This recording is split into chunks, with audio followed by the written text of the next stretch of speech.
Olá, o CNJ, a Justiça da Justiça, oferece agora o programa que liga você ao judiciário em todo o país. É o nosso link CNJ. E nesta semana temos uma entrevista especial com o conselheiro Márcio Schiffler. Ele fala do combate às chamadas fake news. É um fenômeno difícil de se trabalhar, mas inicialmente eu penso que nós teríamos, do ponto de vista jurídico, tanto repercussões cíveis, eleitorais, até criminais. Além da entrevista, o programa vai mostrar. A ministra Carmen Lúcia critica a intolerância política e pede serenidade aos brasileiros. Nossa equipe entra no Complexo Penitenciário Público-Privado de Ribeirão das Neves, em Minas Gerais, e mostra a única prisão brasileira administrada por uma empresa desde a criação. O CNJ barra o nepotismo na sucessão de cartórios e as notícias da Justiça pelo Brasil. O Link CNJ começa com o pronunciamento da ministra Carmen Lúcia, presidente do Supremo Tribunal Federal e do CNJ, exibido pela TV Justiça no dia 2 de abril, segunda-feira. Mas a fala da ministra foi anterior ao julgamento da quarta-feira, que tratou de pedido de habeas corpus contra a prisão depois de sentença em segunda instância. Mas a reflexão da ministra se mantém oportuna. A democracia brasileira é fruto da luta de muitos. E fora da democracia não há respeito ao direito nem esperança de justiça e ética. Vivemos tempos de intolerância e de intransigência contra pessoas e instituições. Por isso mesmo, este é um tempo em que se há de pedir serenidade. Serenidade para que as diferenças ideológicas não sejam fonte de desordem social. Serenidade para se romper com o quadro de violência. Violência não é justiça. Violência é vingança e incivilidade. Serenidade há que se pedir para que as pessoas possam expor suas ideias e posições de forma legítima e pacífica. Somos um povo. Formamos uma nação. O fortalecimento da democracia brasileira depende da coesão cívica para a convivência tranquila de todos. Há que serem respeitadas opiniões diferentes. Problemas resolvem-se com racionalidade, competência, equilíbrio e respeito aos direitos. Superam-se dificuldades fortalecendo-se os valores morais, sociais e jurídicos. Problemas resolvem-se garantindo-se a observância da Constituição e da legislação vigente, papel fundamental conferido ao Poder Judiciário, que o vem cumprindo com rigor. Gerações de brasileiros ajudaram a construir uma sociedade que se pretende livre, justa e solidária. Nela não podem persistir agravos e insultos contra pessoas e instituições pela só circunstância de se terem ideias e práticas próprias. Diferenças não podem ser inimizades sociais. A liberdade democrática há de ser exercida sempre com respeito ao outro. A efetividade dos direitos conquistados pelos cidadãos brasileiros exige garantia de liberdade para exposição de ideias e posições plurais, algumas mesmo contrárias. Repito, há que se respeitar opiniões diferentes. O sentimento de brasilidade deve sobrepor-se a ressentimentos e interesses que não sejam aqueles do bem comum a todos os brasileiros. A República Brasileira é construção dos seus cidadãos. A pátria merece respeito.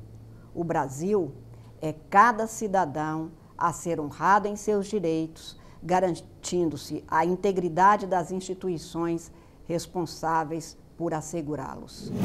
Agora vamos ver a reportagem sobre essa praga que assola a internet no Brasil e no mundo, a chamada fake news.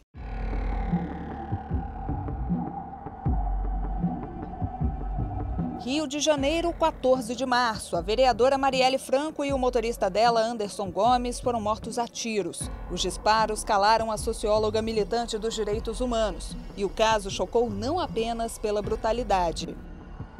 Nas ruas, o assassinato ecoou. E com ele vieram as mentiras sobre a vida da vereadora. Puseram um monte de fofoca aí na internet para rodar para o Brasil, para o mundo inteiro, né?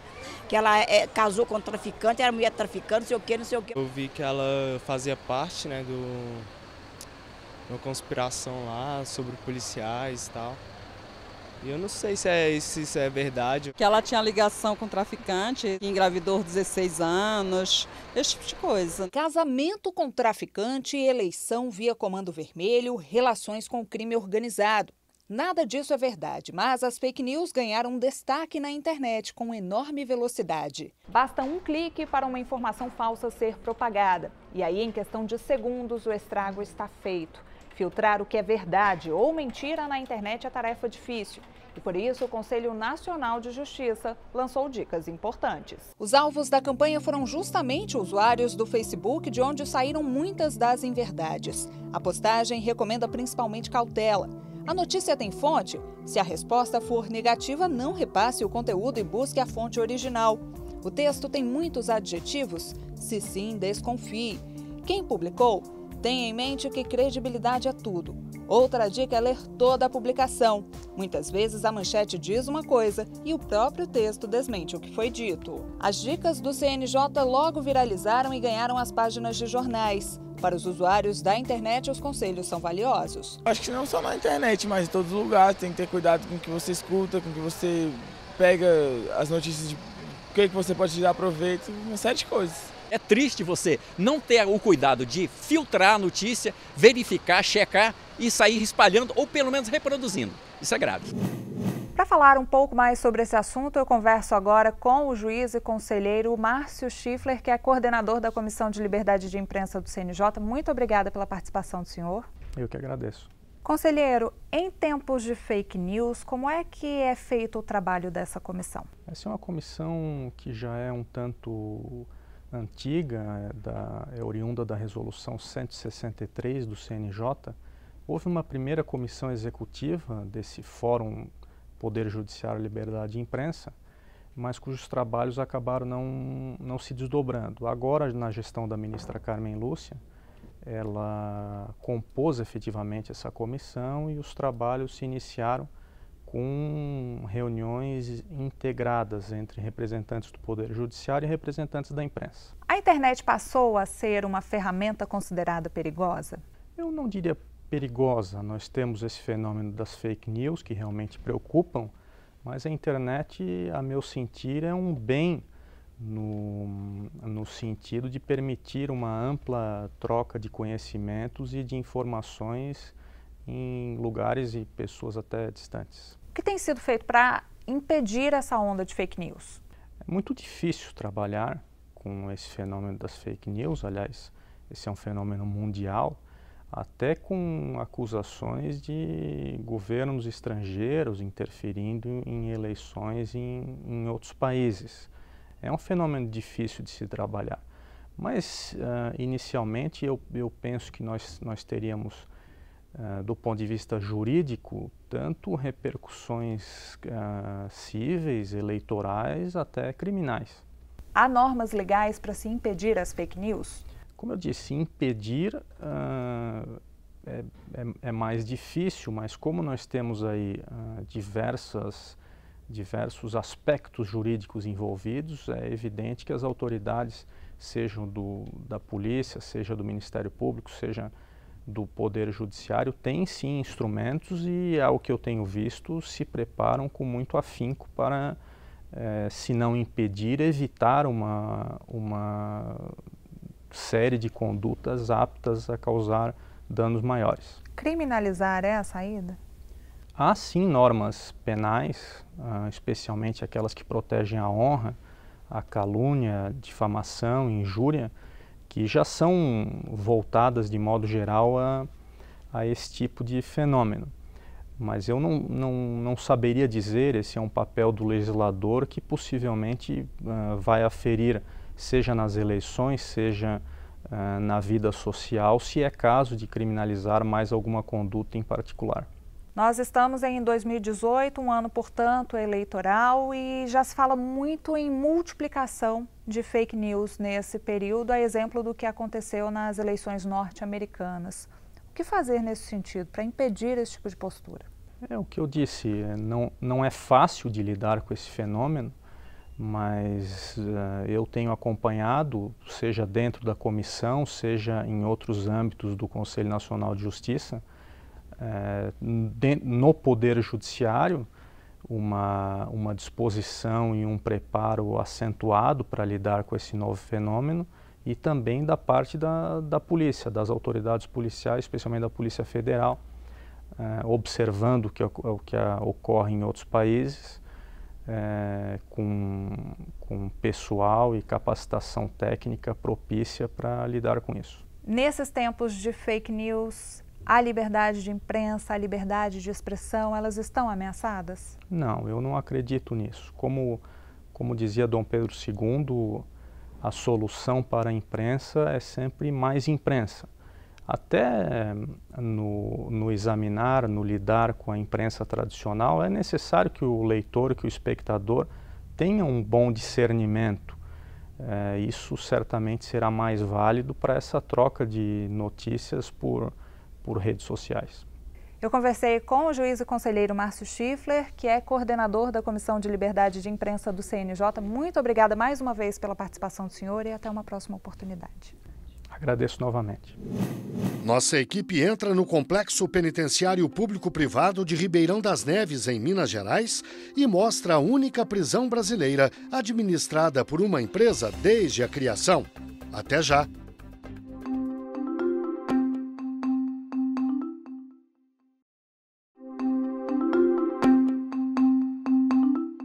O Link CNJ está de volta e agora vamos falar do Complexo Penitenciário Público-Privado de Ribeirão das Neves, em Minas Gerais. A ministra Carmen Lúcia, presidente do Supremo e do CNJ, visitou o complexo e fez uma avaliação do sistema público-privado. Esta é a 18ª visita que a ministra Carmen Lúcia faz a um presídio brasileiro desde que ela assumiu o Conselho Nacional de Justiça. Aqui, no Complexo Penitenciário Público-Privado, em Ribeirão das Neves, a 20 quilômetros de Belo Horizonte, a ministra conheceu uma experiência única no país. Embora várias penitenciárias tenham sido privatizadas no Brasil, esta é a única que já nasceu assim, por meio de uma parceria público-privada, a chamada PPP. O complexo foi concedido a uma empresa. O contrato é de 30 anos. 5 já se passaram. O investimento chega a 480 milhões de reais. O Estado de Minas é responsável pela segurança do portão para fora. Do portão para dentro, tudo é de responsabilidade da empresa. Aqui, o Estado paga R$ 3.700 por mês por cada preso. O valor é considerado o dobro do de uma penitenciária administrada pelo poder público.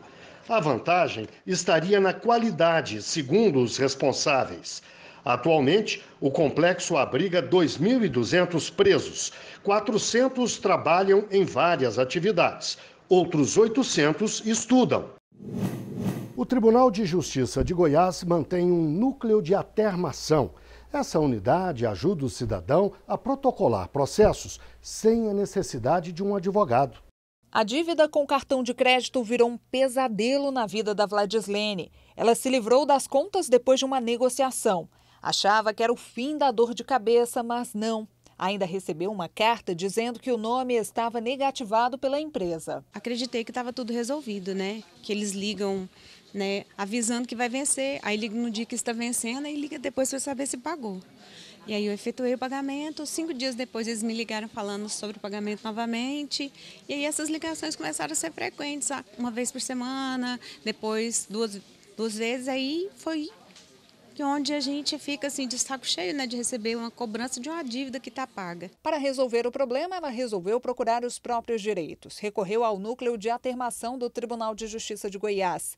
Criada em 2016, a unidade ajuda o cidadão a protocolar o processo sem a necessidade de um advogado. Se ela vai através de advogado, ela vai ter assistência jurídica do advogado, o advogado vai desenvolver todo o trabalho de confecção do pedido. Se ele vem no NAGEC, ele vai conduzir a sua própria causa, sem o auxílio do advogado. Não é? Então, aí é uma opção da parte, não há algo que seja melhor ou pior, é uma opção que ela tem até 20 salários mínimos. A forcinha ajudou a moça a ter a esperança do nome limpo na praça. É porque aqui a gente tem a resolução dos problemas, não precisa de arcar com contas com advogado e a gente sabe que vai ser resolvido da mesma forma que se a gente tivesse contratado um profissional. As questões podem ser resolvidas pelo juizado civil sem burocracia. Qualquer pessoa física pode protocolar o pedido. Para isso, basta apresentar CPF, RG ou carteira de motorista. São necessários ainda os registros de residência e documentos que comprovem o porquê da ação. Já as pessoas jurídicas podem entrar com pedido no núcleo, desde que sejam microempreendedoras ou empresárias de pequeno porte. O serviço até parece o oferecido pelos PROCONs, mas aqui a efetividade é maior porque há um valor judicial. Enquanto o PROCON ele é um órgão administrativo do Poder Executivo que tem o intuito de tentar um acordo entre a parte reclamada mais a parte reclamante, o núcleo da atermação ele tem a capacidade de encaminhar esse processo para que um magistrado tenha o poder de obrigar a outra parte a cumprir algo que foi violado. 40 ações em média são protocoladas por dia. Os processos são distribuídos para um dos juizados cíveis de Goiânia. As audiências para se tentar um acordo ocorrem em até 120 dias. Caso haja acordo, a questão se encerra. Se não houver acordo, a questão prossegue. A empresa reclamada ela se defende e, na sequência, o processo é encaminhado para o juiz para julgamento. É hora do nosso quadro Oitiva. Hoje nós perguntamos: se uma pessoa já cumpriu pena por um crime qualquer, a condenação vai aparecer para sempre na certidão de antecedentes criminais? Alternativa A: sim, a manutenção do registro é a garantia de que a reincidência será levada em conta para o agravamento da pena. Letra B: a manutenção do registro depende da gravidade do crime cometido. O juiz deve decidir conforme a situação à luz do Código Penal. Alternativa C: condenações anteriores não serão mencionadas na folha de antecedentes nem em certidão extraída dos livros do juízo, salvo quando requisitadas por um juiz criminal para instruir processo por nova infração penal. A resposta certa você vai ver a seguir. E você vai ver também as notícias do CNJ e de tribunais pelos estados. Já já.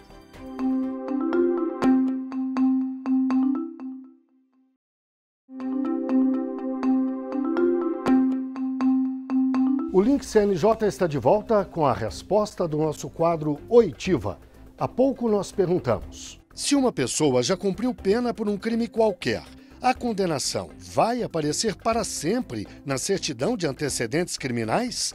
A alternativa certa é a letra C. O assunto é regulado pelo Código de Processo Penal, pela Lei de Execução Penal e por uma resolução do CNJ. Ou seja, condenações anteriores não entram na folha de antecedentes nem em certidão extraída dos livros do juízo, salvo quando requisitadas por um juiz criminal para instruir processo por nova infração penal. É hora das notícias do CNJ. A última sessão do Conselho, na terça-feira, 3 de abril, reafirmou uma súmula vinculante do Supremo Tribunal Federal. Os cartórios vagos pela saída dos titulares não podem ser assumidos por parentes dos responsáveis anteriores. O CNJ analisou 2 casos. No primeiro, os conselheiros impediram que um cartório do Paraná fosse assumido pelo marido da antiga oficial. No segundo, do Rio Grande do Sul, foi negado provimento a um recurso da filha da titular de um cartório que foi afastada.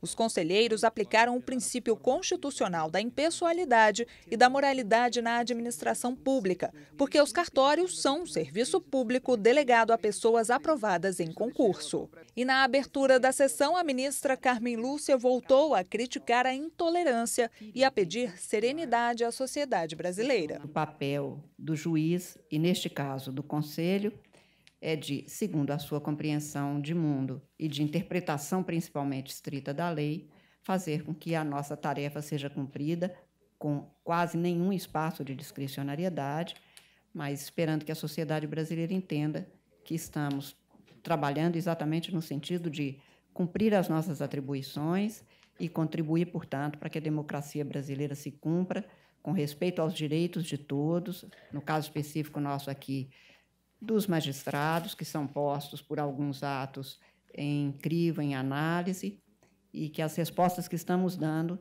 sejam rigorosamente cumpridas, qualquer que seja o entendimento, ainda que contrário, de alguém que não se sinta satisfeito com o resultado, mas com a certeza de que estamos trabalhando para fazer com que a Constituição brasileira e a legislação brasileira vigore, ainda que muitas vezes de maneira incompreendida no resultado. Vamos ao Giro pelo Brasil, as informações que chegam de todas as regiões do país. O número de audiências durante a Semana Justiça pela Paz em Casa aumentou nesta 10ª edição. Foi 27% maior em relação à edição anterior. A quantidade de sentenças também cresceu 33%. Ao todo, foram 9.900 audiências de instrução, além de 6.200 audiências preliminares. Mais de 7.000 medidas protetivas foram concedidas. A maior parte foi dada no Rio Grande do Sul. Na sequência, vieram o Rio de Janeiro e São Paulo. As sentenças de mérito chegaram a 9.000. Quase 5.600 foram sentenças sem mérito. Foram feitas ainda 58 sessões do júri. Proporcionalmente, os tribunais com mais decisões foram os do Maranhão, do Amapá, do Ceará, do Amazonas e do Acre. O tribunal com menos decisões foi o de Alagoas. As semanas Justiça pela Paz em Casa ocorrem 3 vezes ao ano desde 2015. Até agora, quase 150.000 audiências foram feitas, além de 1.000 sessões do Tribunal do Júri. A intenção é ampliar a efetividade da Lei Maria da Penha e dar prioridade aos processos relacionados à violência de gênero. O Tribunal de Justiça do Espírito Santo criou uma força-tarefa para cadastrar a população carcerária no Banco Nacional de Monitoramento de Prisões. Até agora, 3 estados concluíram o cadastro: Roraima, Goiás e Sergipe. Essas unidades da federação já inseriram todos os processos de presos na plataforma digital criada pelo Conselho Nacional de Justiça. O objetivo da Justiça Capixaba é que em 30 dias os processos de réus presos e os mandados de prisão em aberto estejam no sistema.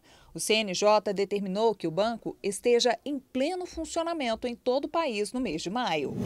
O Tribunal de Justiça do Paraná criou um plano para melhorar o atendimento às demandas das comarcas. É o Plano Plurianual de Acessibilidade que define estratégias de inclusão das pessoas com deficiência.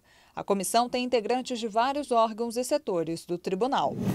30 varas do trabalho de Goiás atingiram metas do CNJ para 2017 e foram premiadas com selos Diamante, Ouro, Prata e Bronze. O maior destaque foi a 2ª vara de Anápolis, a única a obter o selo Diamante.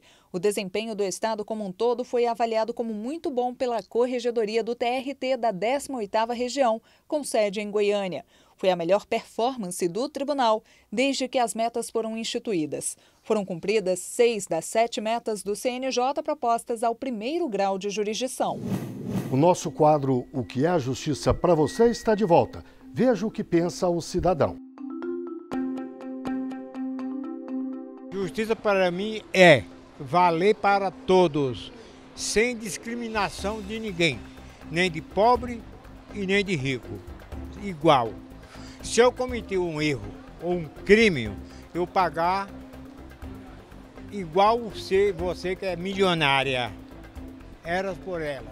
Justiça para mim é um conjunto de normas legais que beneficiam pessoas íntegras, trabalhadoras e honestas. Esta edição do Link CNJ termina aqui. Na semana que vem, voltaremos com outra edição inédita na quinta-feira, às 9h30 da noite. Muito obrigado pela audiência e até o próximo. CNJ, a Justiça da Justiça.